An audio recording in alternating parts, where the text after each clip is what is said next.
Sistemas operativos en red. Tarea para unidad 1. Actividad 5. Instala Ubuntu Server sobre la máquina 2. Elige las opciones de particionamiento y sistemas de archivos que consideres necesarios. Y realiza las acciones pertinentes tras la instalación. Explica que has contestado cada vez que el asistente de instalación solicita algún tipo de información, idioma, particionamiento, etc.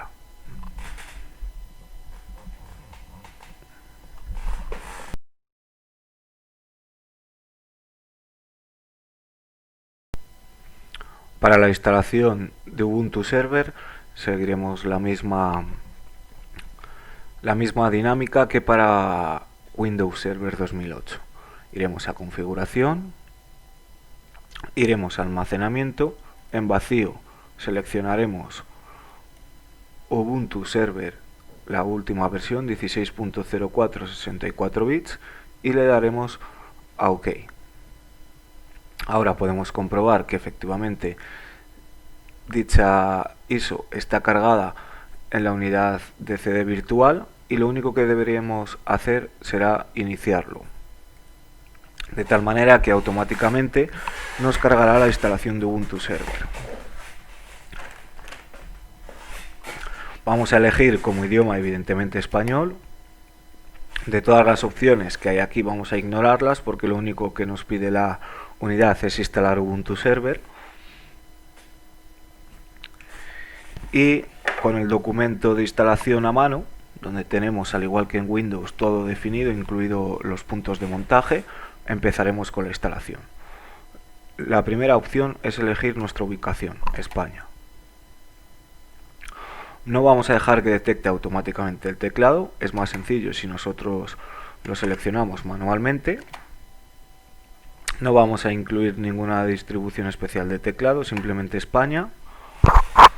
Y ahora nos va a detectar el hardware que tiene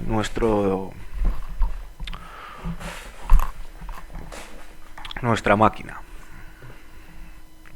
Una vez realizado la detección, pues iremos al siguiente paso.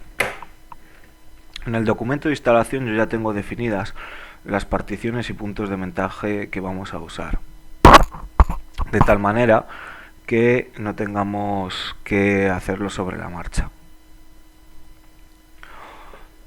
Podremos ver cuando lleguemos a ese punto diferentes puntos de montaje y diferentes sistemas.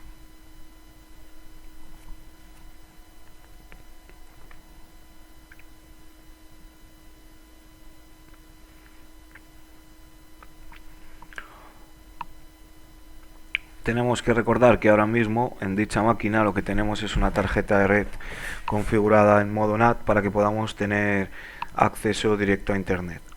Con una NetInstall o en este caso con una versión de Ubuntu Server siempre es aconsejable y prácticamente obligatorio tener acceso directamente a internet, porque la ISO suele venir con una serie de paquetes muy básicos.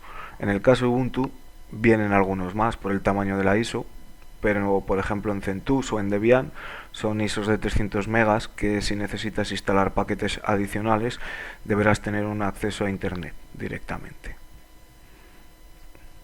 Ahora, si todo ha ido bien, detectará la tarjeta de red y hará la configuración automática vía DHCP.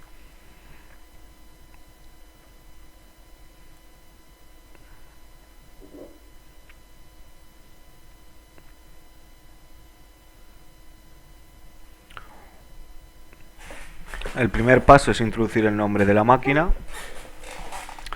Como hemos visto en la asignatura de redes el año pasado, pues tendríamos que poner un nombre que identifique la ubicación y ordenador que tenemos. Pues por ejemplo vamos a poner Ubuntu S01 o 01, Ubuntu sala 01, ordenador 01. Al siguiente paso nos va a pedir el nombre y apellidos de la persona, es decir, como en este caso en teoría deberíamos de estar en un entorno empresarial, pues los diferentes empleados que tenemos deberían de quedar en el documento clasificado y asociados a un nombre de usuario para tener un mayor control. En este caso pues vamos a ponernos nosotros, Marcos González Benito, y vamos a utilizar el nombre de usuario Marcos GB. No puede tener mayúsculas ni caracteres especiales el nombre de usuario. Simplemente le damos a continuar y ahora en este documento confidencial vamos a escribir lo que sería la contraseña. Vamos a poner, por ejemplo, A mayúscula, Z mayúscula, U mayúscula, J mayúscula, guión bajo, 0, S minúscula y 8, para que de esa manera tengamos una contraseña fuerte. Siempre tienen que tener 8 caracteres, ser alfanuméricos. Le damos a continuar y volvemos a introducirla. A, Z mayúscula, U, J mayúscula, guión bajo, 0, S minúscula, 8. Le damos a continuar y no vamos a cifrar la carpeta para no tener incidencias posteriormente con Windows, por ejemplo, a la hora de compartir ficheros con Samba o algún otro sistema similar. Y además así lo hemos visto en la unidad, en el vídeo que nos enseña a instalar Ubuntu, por lo tanto lo vamos a dejar como está por defecto. Le decimos que no. Y ahora automáticamente nos detecta lo que sería la zona horaria. Esta zona horaria es muy importante que sea correcta porque a la hora de que tengamos una incidencia, posible ataque o similar, es necesario que en los logs quede reflejada la hora real en la que han ocurrido para poder, digamos, solucionar dicha incidencia, averiguar cuándo nos han atacado, qué tipo de ataque, etcétera. Con lo cual lo dejamos como está, Europa Madrid, y le damos a continuar.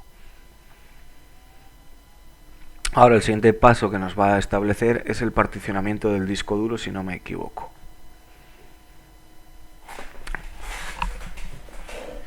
Por lo tanto, si fuera este el paso, que evidentemente ahora está detectando el tipo de disco que tenemos, vamos a utilizar la opción manual para poder definir los puntos de montaje que queremos, así como el tamaño de los mismos. Simplemente vamos a elegir manual y vamos a seleccionar nuestro disco duro, que sería este. En principio nos marca 263 GB, no sé si porque no hemos elegido más que la versión de 64 bits normal y no server, aunque esto no debería afectar. Vamos a intentar continuar como si fuera un disco duro de 250 GB. Nos pide una tabla de particiones, le decimos que cree la tabla de particiones correspondiente y empezamos a particionar. Tenemos anotado en el documento de instalación que vamos a crear una XT4 con un sistema raíz de 200 GB. Por lo tanto, vamos a empezar con esta, creamos una nueva partición, le pondríamos 200 GB y le daríamos a continuar. La vamos a dejar como primaria y la vamos a colocar al principio del disco duro. El sistema de ficheros que hemos utilizado es XT4. Aquí, si quisiéramos utilizar una versión antigua u otro sistema de ficheros, simplemente tendríamos que picar sobre él y nos daría la opción. Vamos a dejarlo como está por defecto porque en la unidad no se trata esto y podemos extendernos demasiado. Las demás opciones las vamos a dejar como están por defecto. Podemos observar el punto de montaje, es el sistema de ficheros raíz, aunque existen diversos puntos de montaje que podríamos seleccionar.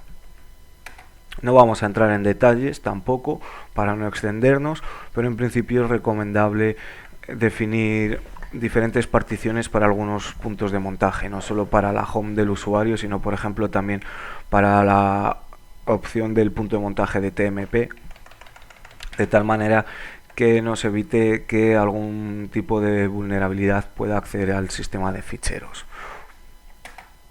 Le damos a se ha terminado. Ahora la siguiente que tendríamos que definir sería una XT4 para el punto de montaje home y esta serían 49 GB. Creamos una partición nueva.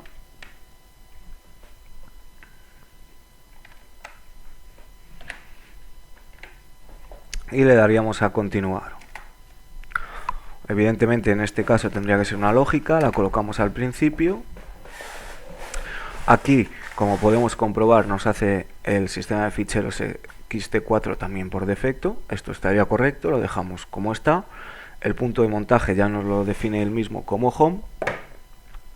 Y vamos a hacer una pequeña modificación. En opciones de montaje vamos a elegir la opción user cuota, grupo cuota y atributos especiales. ¿Por qué? Pues una sencilla razón. Si nosotros vamos a montar un servidor, igual queremos que los usuarios tengan definido un tamaño por defecto, o un grupo tenga definido por defecto un tamaño su home.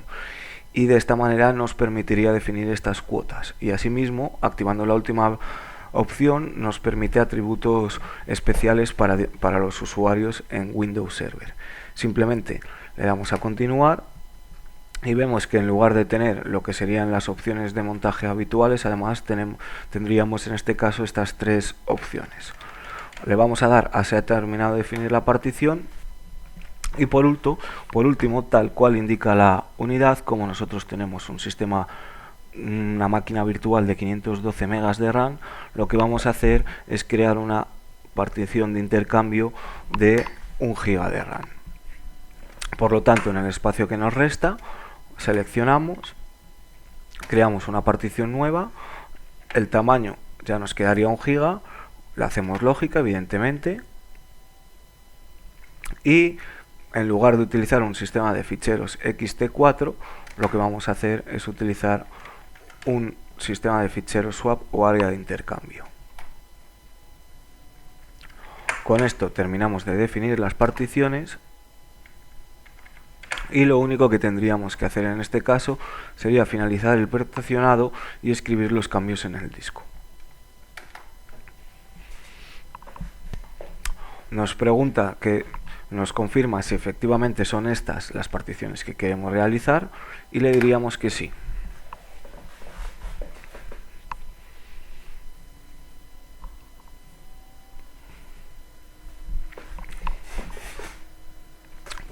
Como he comentado, el sistema de puntos de montaje es muy interesante en Linux y el sistema de particionado es muy diferente al de Windows en este caso.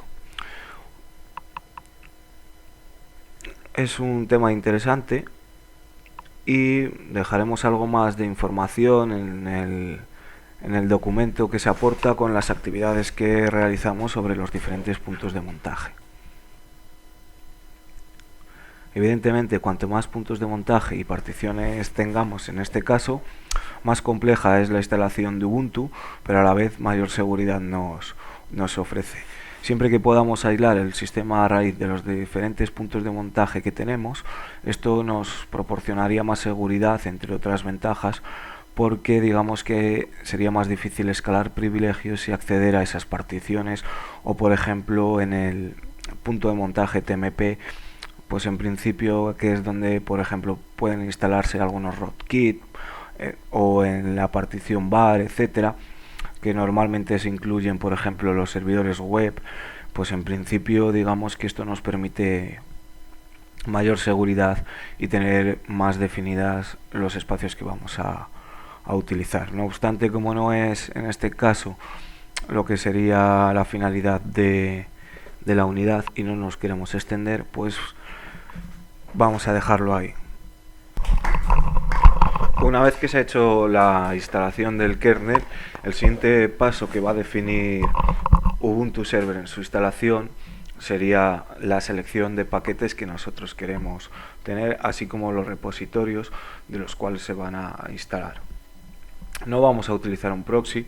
En principio esto se puede utilizar en caso de que no tengamos conexión a internet en una empresa y la necesitemos, pero por ejemplo no vamos a usar esta opción, así que simplemente le daremos a continuar. Y lo que hará como podemos comprobar, pues en principio es descargar todos los ficheros desde los repositorios correspondientes de Ubuntu para la instalación de los paquetes base. Por eso es recomendable que a la hora de instalar una versión de Linux netinstall pues tengamos conexión a internet, porque aparte de instalarnos los paquetes que nosotros queramos, también nos va a actualizar dichos paquetes y va a obtener las últimas versiones de estos de los repositorios correspondientes.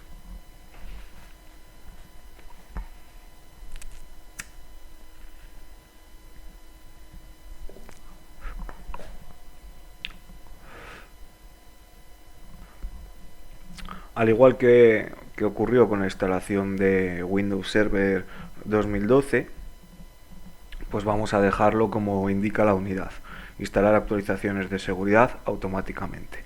Aunque en Linux diría que incluso es más crítico tener esto activo, porque puede ocasionarnos alguna incidencia bastante más grave que en Windows.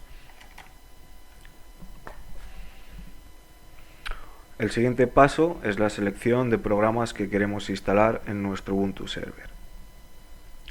No soy nunca partidario de elegir en este caso, digamos, ningún tipo de paquete, simplemente instalar el sistema base y luego, dependiendo del uso que queramos hacer con ese servidor, instalar de forma manual los paquetes correspondientes, porque esto nos optimizaría bastante el servidor en cuanto a la carga y rendimiento, el arranque, y además evitaríamos brechas de seguridad innecesarias.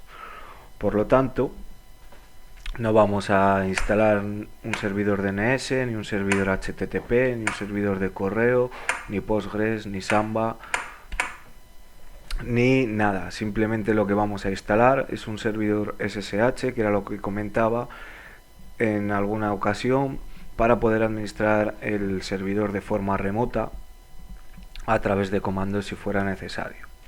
Posteriormente, a lo largo de las demás unidades, si es necesario, pues ya iremos instalando los paquetes de forma manual que necesitamos. Hay otra opción que sería la selección manual de paquetes, pero evidentemente, como comento, no vamos a seleccionarlo porque ahora mismo no nos ha indicado la actividad para qué queremos este servidor de Ubuntu. Seguramente lo veamos a través de las posteriores unidades, con lo cual vamos a hacer una instalación mínima con un servidor SSH, que es lo único que nos interesaría. Ahora, evidentemente, como hemos comentado, pues estaría instalando Groove, el gestor de arranque. Como no tenemos más sistemas operativos ni tenemos pensado instalar más sistemas operativos en esta máquina virtual, pues le vamos a decir que cargue efectivamente el arranque en el sistema principal. Ahora ya ha terminado la instalación y evidentemente debería haber expulsado de forma automática la ISO que tendríamos cargada, pero aún así lo verificamos yendo a máquina, configuración, almacenamiento, y vemos que efectivamente ya está vacío. Simplemente le damos a OK y le damos a continuar.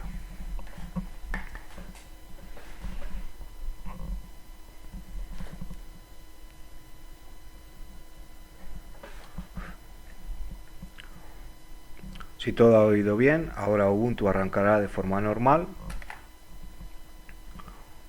y ya pasaremos al proceso post instalación, donde configuraremos aquello que necesitemos.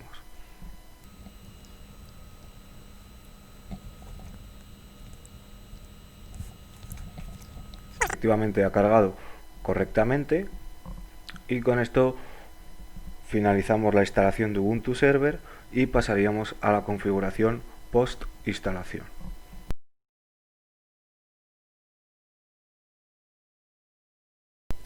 A lo largo de la unidad, aunque lo he repasado un par de veces, no he podido encontrar lo que sería una guía de configuración una vez finalizada la instalación de Ubuntu.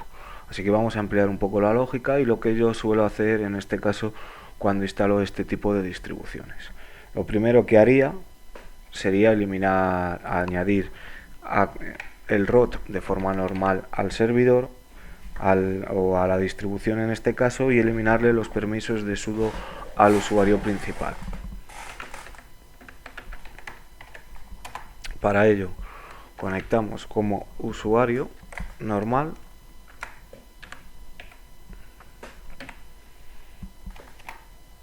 y ahora lo que hacemos es un sudo password root y introducimos de nuevo la contraseña. Ahora ponemos la contraseña de root que queremos, vamos a ver, y la añadiríamos evidentemente al archivo confidencial donde se encuentran todas las contraseñas. Aún así, si luego nosotros eliminamos lo que es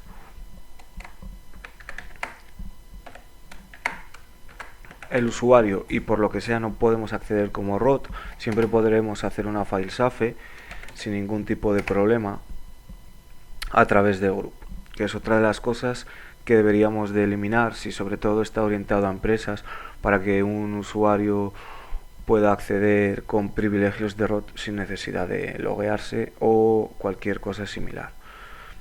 Por lo tanto, ahora lo que vamos a hacer es un gpassword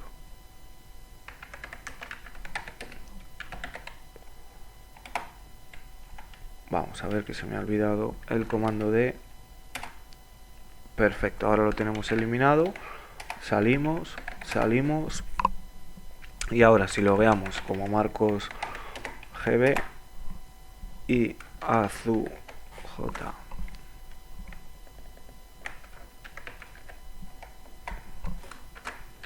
0S8 e intentamos, por ejemplo, realizar el cambio de root, de contraseña de root, aunque pongamos lo que sería la contraseña, no nos dejaría en este caso, es decir, ya no tendría privilegios para hacer sudo, de manera que nos quedaría un usuario sin privilegios. Si salimos, logueamos como root, pues en principio pwd u z mayúscula _35 ya tendríamos el root. Una vez que tenemos hecho esto, el siguiente paso que deberíamos de hacer por lógica nos pone que efectivamente hay 94 paquetes y 40 actualizaciones, entonces lo que haríamos sería una apt primero update para comprobar que efectivamente no hay en este caso nuevos paquetes, es decir, lo que estamos haciendo es actualizar el sistema y actualizar los paquetes que contiene, lo que sería análogo a hacer actualizaciones, en este caso en Windows Update, y por lo tanto una vez que tenemos hecho esto hacemos una this upgrade y efectivamente nos actualizaría lo que sería el sistema. Vamos a hacer evidentemente una pequeña pausa porque en esto va a tardar lo que sería un poco, y una vez realizado pues ya tendríamos en este caso actualizado el sistema y ya nos quedaría el último paso, que sería en este caso eliminar la FileSafe de lo que sería Groove, de tal manera que nos queda un server limpio con acceso de root, sin acceso a través de un usuario normal a root y sin ningún tipo de FileSafe.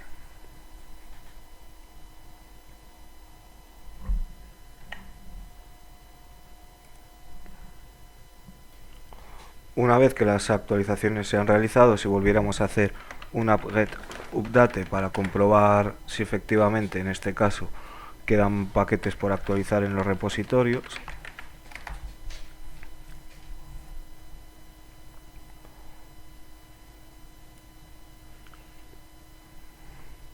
un apt-get dist upgrade o un apt-get update directamente,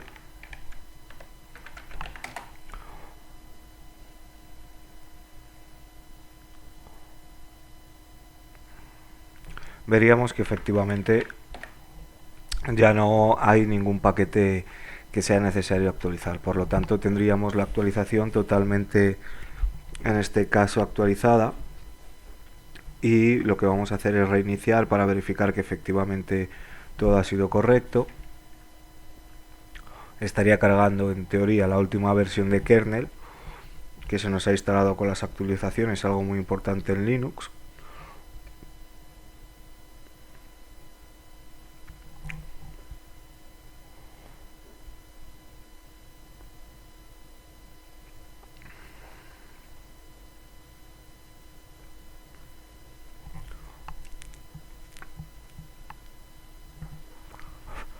Y por último, si volvemos a loguear como root,